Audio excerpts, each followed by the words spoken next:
नमस्कार, मुद्दा देख रहे हैं आप। मैं हूं आपके साथ नेहा दुबे।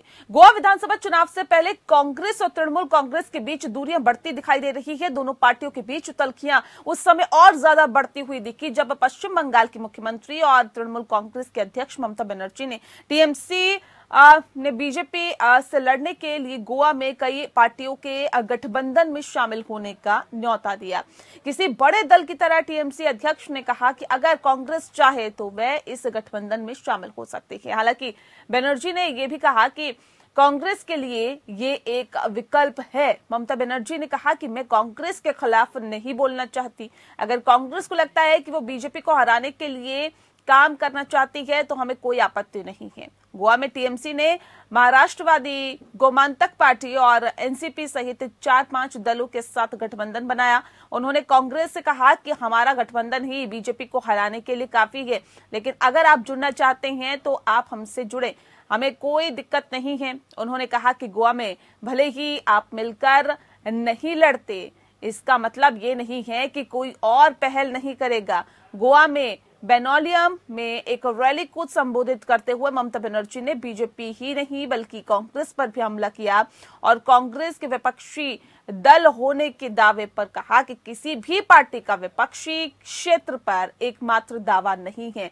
ऐसे में समझा जा सकता है कि गोवा का चुनाव 2024 के लोकसभा चुनाव का ट्रेलर भी हो सकता है। टीएमसी ने आगे बढ़कर अपने मंसूबे साफ कर दिए हैं।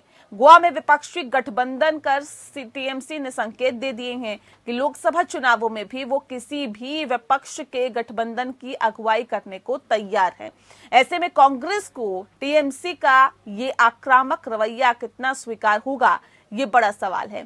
पहले अलग अलग राज्यों में कांग्रेस के असंतुष्ट नेताओं को टीएमसी में शामिल कराना और फिर कांग्रेस की अगुवाई वाले गठबंधन यूपीए के वजूद को ही नकारना। नरेंद्र मोदी के मुकाबले खुद को विपक्ष के सबसे बड़े चेहरे के तौर पर स्थापित करने में जुटी ममता बनर्जी एक तरह से कांग्रेस मुक्त भारत के अभियान में बीजेपी का साथ दे रही है। बंगाल की सत्ता में जीत की हैट्रिक लगाने के बाद उत्साह से लबरेज दीदी का अगला लक्ष्य टीएमसी को राष्ट्रीय स्तर पर बीजेपी का और खुद को नरेंद्र मोदी के विकल्प के तौर में पेश करना है और इसी कड़ी में वे कांग्रेस मुक्त विपक्ष की राह में आगे बढ़ रही है।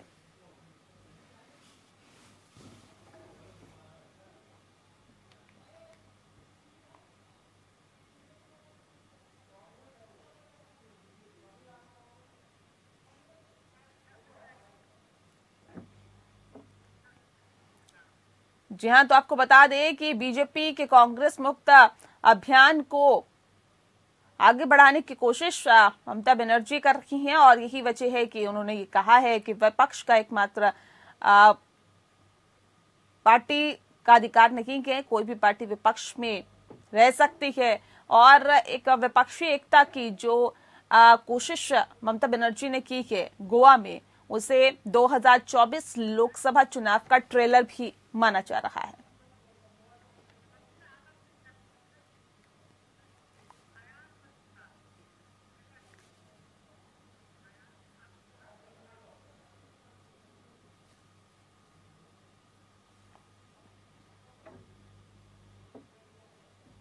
और चलिए इस विषय पे आज हम तफसील से चर्चा करेंगे। हमारे साथ खास मेहमान मौजूद हैं, उनसे आपका परिचय करा देते हैं। इस वक्त हमारे साथ समीर आलम जी हैं, बीजेपी के लीडर हैं, बहुत स्वागत है आपका सर।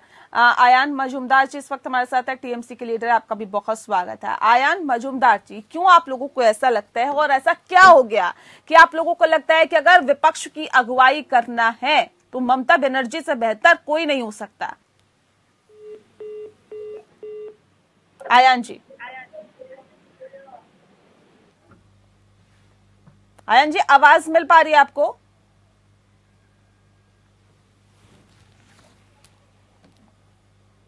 चलिए, समीर आलम जी इस वक्त हमारे साथ जुड़ गए हैं, कांग्रेस के नेता हैं। समीर जी, आपका बहुत स्वागत है। समीर जी, सवाल इस बात को लेकर है, जिस तरह से ममता बनर्जी गोवा में विपक्षी एकता को एकजुट करने की कोशिश कर रही हैं, क्या आप लोगों को लगता है कि आप लोगों को भी ममता बनर्जी के साथ जाना चाहिए, इस विपक्षी एकता में आगे बढ़कर बीजेपी के विजय रथ को रोकना चाहिए? पहली बात तो मैं ये कह दूं कि ममता बनर्जी बीजेपी के रथ को रोक रही है या बीजेपी के रथ का पहिया बन रही है। सोचना ये पड़ेगा आपको। आप मुझे बताइए, वहाँ पर विपक्षी पार्टी कांग्रेस है, जिस टीएमसी को गोवा में लोग जानते नहीं है, पहचानते नहीं है, वो गोवा में जाके गोवा का लोगों का फैसला करेंगी, कांग्रेस मेरे साथ आओ वो में। ये काम घर के बड़े लोगों का होता है, घर का जो गार्जियन होता है वो लोगों को चुनते हैं, ना कि घर का छोटा बच्चा कोई बोले सबको कि तुम आओ तुम आओ तुम आओ, ऐसे नहीं होता है ना। गोवा में आपकी क्या है, एक काउंसिलर नहीं है आपके पास, झंडे ढोने वाले कैडर नहीं है आपके पास, आप हमें बोल रहे कि आप आ जाओ आप आ जाओ। एक आदमी होता है ना, अपने से जबरदस्ती कह रहा है कि भाई मैं तो बड़ा बन गया, अब मुझे बड़ा मान लो। आप ममता बनर्जी को बड़ा बनाने के लिए स्वीकार नहीं है क्या आपको कि ममता बनर्जी बड़ा बने? दिल को बड़ा करना पड़ेगा, और दिल बड़ा तब आपका होगा जब आपका मन बड़ा होगा। जो यूपी में सारी पार्टी है, एक तरफ आप कहती हैं कि नहीं मैं बीजेपी के खिलाफ हूँ, और दूसरी तरफ आप हर जगह। अच्छा एक बात बताइए, गोवा में सबसे ज्यादा मजबूत टीएमसी है या कांग्रेस है? और अगर टीएमसी वहाँ पर इलेक्शन लड़ती है तो फायदा कांग्रेस को होगा या बीजेपी को होगा? जिस तरह बंगाल में ओवैसी वोट कटवा है, उसी तरह ममता बनर्जी गोवा में वोट कटवा है। तो आप बंगाल में जब कोई आता है बाहर से पार्टी, तो आप उसे कहते हैं कि ये बाहर की पार्टी है, और जब आप कहीं हिंदुस्तान के दूसरे कोने में जाती हैं तो आप वहाँ भी कहते हो कि, तो वहाँ के लोग भी तो आपको वही कहेंगे ना। तो आप किस एंगल से लड़ने जाते हैं? देखिए, लड़ने की एक रणनीति होती है, एक स्टेट की राजनीति अलग होती है, देश की राजनीति अलग होती है, और एक पंचायत की राजनीति अलग होती है। तो पहले ममता बनर्जी को सोचना है कि देश में सबसे ज्यादा मजबूत कौन है, जो मजबूत है मुझे उसके हाथ को मजबूत करना है, तभी तो हम विपक्ष बन पाएंगे। ठीक है समीर जी, बने रहिए हमारे साथ। आयान जी, आप लोगों को यानी कि ममता बनर्जी को बड़ा बनाने के लिए स्वीकार नहीं है कांग्रेस को कि ममता बनर्जी बड़ी बने। अब सवाल इस बात को लेकर है, क्या कांग्रेस के बिना विपक्षी एकता आगे बढ़ सकती है? क्या कांग्रेस के बिना बीजेपी को टक्कर विपक्षी गठबंधन दे सकता है? नहीं, देखिए ऐसा बात नहीं है कि कांग्रेस के बिना विपक्षी एकता पॉसिबल नहीं है, क्योंकि लास्ट 10 साल का इतिहास देखिए। लास्ट 10 साल में जितने भी इलेक्शन हुआ है आज तक, मतलब लास्ट 10 साल में, उसमें देखिए कि 90% केस में कांग्रेस बीजेपी को नहीं हरा पाया। एक आध स्टेट को छोड़ के, जैसे मध्य प्रदेश, छत्तीसगढ़, राजस्थान, पंजाब, ये 4-5 स्टेट को छोड़ के हर जगह कांग्रेस पंचायत से लेकर लोकसभा तक हर चुनाव हार गया। और देखिए, मणिपुर, मध्य प्रदेश और गोवा में जीतने के बावजूद भी कांग्रेस अपना सरकार नहीं बना पाया। तो लास्ट 10 साल से कांग्रेस का जो अपोजिशन का जो पोजीशन था, वो धीरे धीरे फेड होता जा रहा है। अभी ऑन द कॉन्ट्ररी आप देखिए, बीजेपी पूरा अपना शक्ति लेके बंगाल का इलेक्शन लड़ा था। उसमें पूरा कैबिनेट था, इलेक्शन कमीशन था, मीडिया था, पैसा था, मासिल पावर था, मनी पावर था, प्राइम मिनिस्टर थे, होम मिनिस्टर थे, सब लोग थे, मगर बीजेपी बंगाल से पूरा सफाया हो गया। तो इससे यही प्रमाणित होता है कि आज का डेट में सबसे बड़ा अल्टरनेटिव अगर बीजेपी का कोई है देश में, तो वो है तृणमूल कांग्रेस। और सिर्फ बंगाल में नहीं है, आप लास्ट 6 महीने में देखिए, त्रिपुरा में इलेक्शन हुआ है पंचायत, ये आपका म्यूनिसिपैलिटी का, उसमें तृणमूल कांग्रेस 2 नंबर पे चले हैं। मेघालय में हम अभी अपोजिशन पार्टी में हैं, मतलब मुख्य विपक्षी पार्टी हम लोग। समीर जी का कहना है कि पंचायत चुनाव अलग मुद्दों पे होते हैं, विधानसभा चुनाव अलग मुद्दों पे होते हैं, देश का लोकसभा चुनाव अलग मुद्दों पे होता है। तो पंचायत चुनाव के आधार पर, पंचायत चुनाव के या फिर नगर निगम के चुनाव के आधार पर क्या ये तय हो सकता है कि देश में भी ममता बनर्जी को लोग स्वीकारेंगे? नहीं, आप देखिए ना, लास्ट कुछ आप लोकसभा का ही चुनाव का एग्जाम्पल देख लीजिए, क्या रिजल्ट था लास्ट में।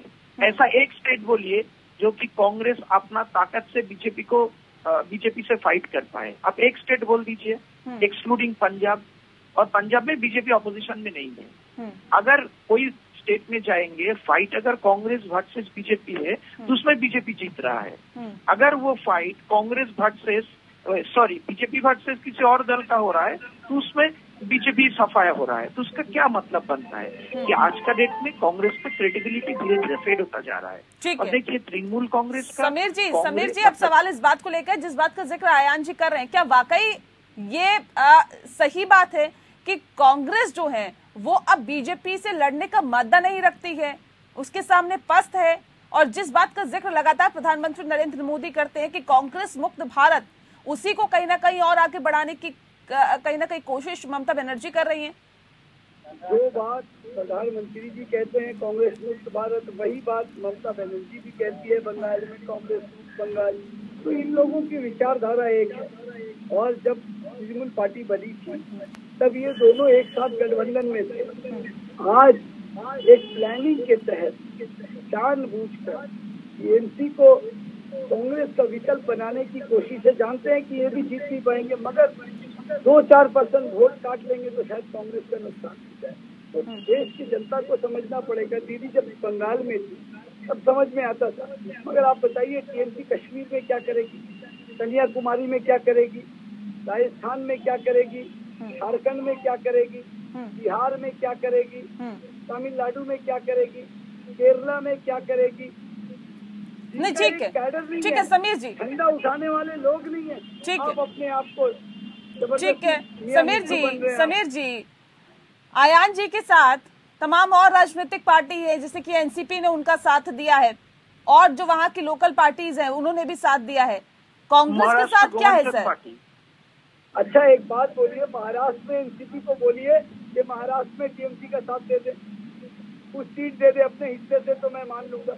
अरे गोवा में जिनकी जमीन नहीं है, बंगाल में जेडीयू किसी को एमपी का टिकट भी दे देगा राह चलता वो आदमी को, या फिर एनसीपी दे देता है, मगर जहाँ जिसकी जमीन है वहां पर देके दिखाए। आप पूछिए ममता बनर्जी को क्या 5 सीट एनसीपी अपने कोटे से देंगे? पूछिए, नहीं देंगे, बोलेंगे नहीं यहाँ तुम्हारा कोई काम नहीं है।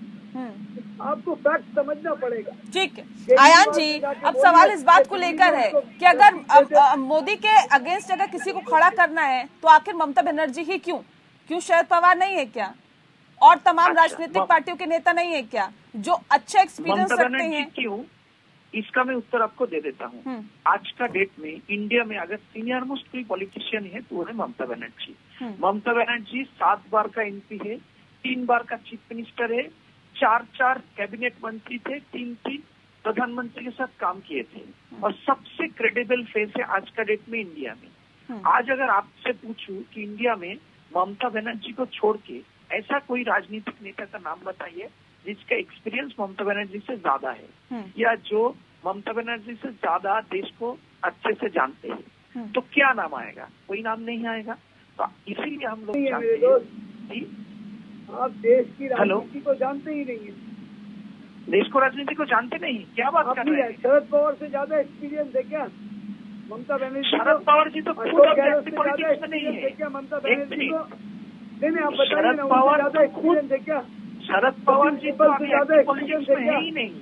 आप कैसी बेटी पवार जी तो अभी एक्टिव पॉलिटिक्स में है ही नहीं। मेहमान लगातार हमारे साथ जुड़े हुए हैं। आयान जी, अब सवाल सीधा सा ये है कि 2024 से पहले क्या इसे एक ट्रेलर के तौर पर देखे क्या है कि 2024 से पहले का ये ट्रेलर है गोवा विधानसभा चुनाव?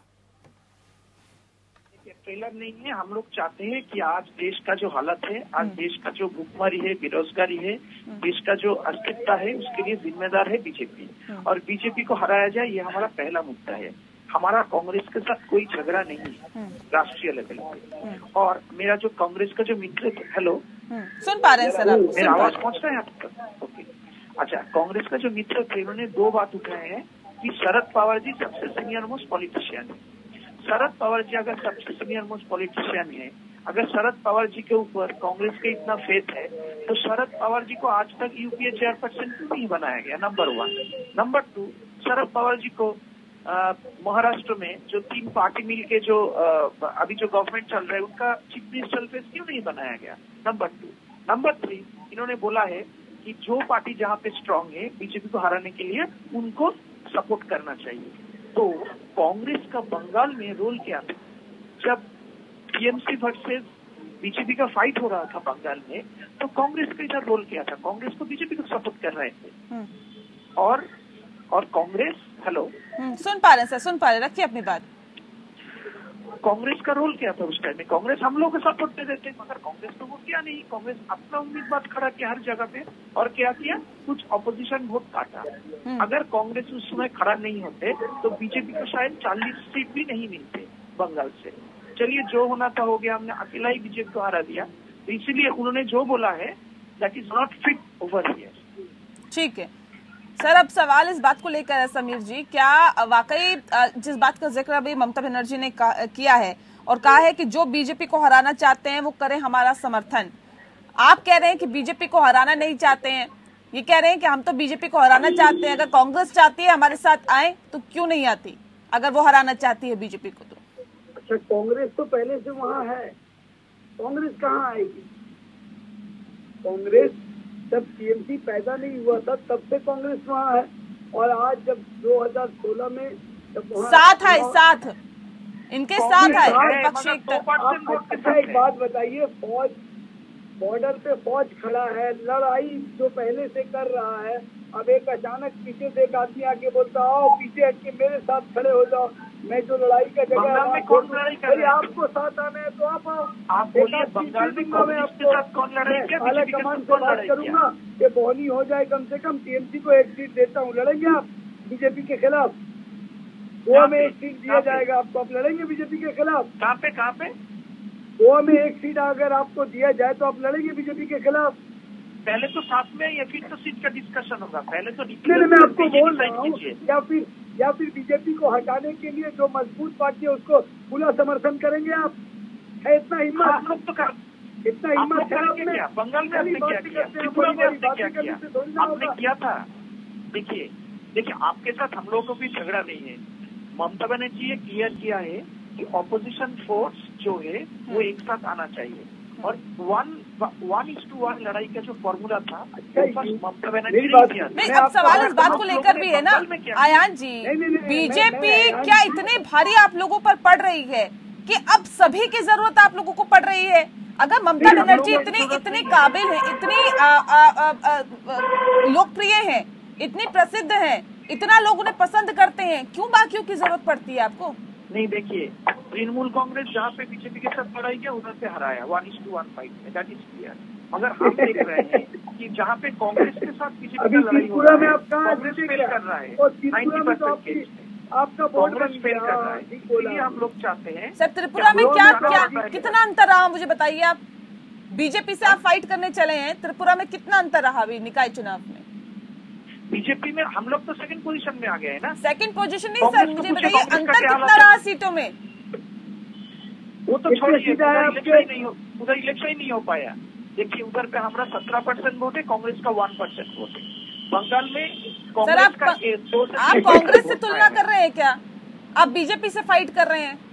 नहीं, मैं वही बोल रहा हूँ कि जहाँ पे तृणमूल कांग्रेस है और कांग्रेस भी है, उधर पे पब्लिक टीएमसी को सपोर्ट कर रहे हैं, वही बात है।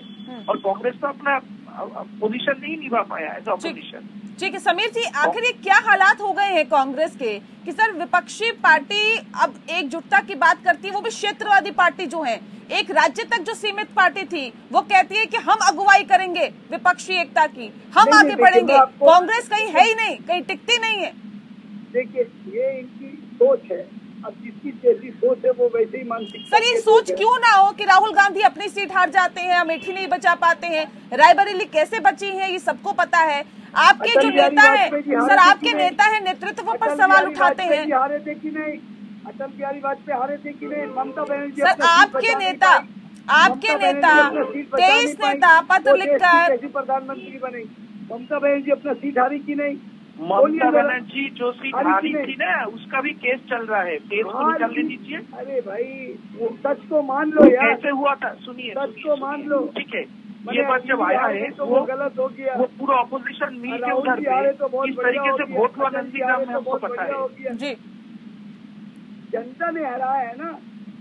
जनता नहीं हराया है, वही तो बात है। फिर 210 जनता नहीं हराया है। गड़बड़ हुआ, उधर पे जिस तरीके से इलेक्शन हुआ है, चलिए जो हुआ है पूरा देश देखा है। चलिए और बहुत मैं शुक्रिया, क्लियर मेरे पास वक्त की कमी है, माफ कीजिएगा। बहुत शुक्रिया आप दोनों मेहमानों का हमारे साथ इस खास चर्चा में शामिल होने के लिए। तो जाहिर तौर पर ममता बनर्जी की महत्वाकांक्षाएं काफी ज्यादा है और यही वजह है कि गोवा में विपक्षी एकता को एकजुट करने की बात कर रही हैं और ये सीधे तौर पर कह रही हैं कि अगर कांग्रेस बीजेपी को हराना चाहती है तो हमारे साथ आए।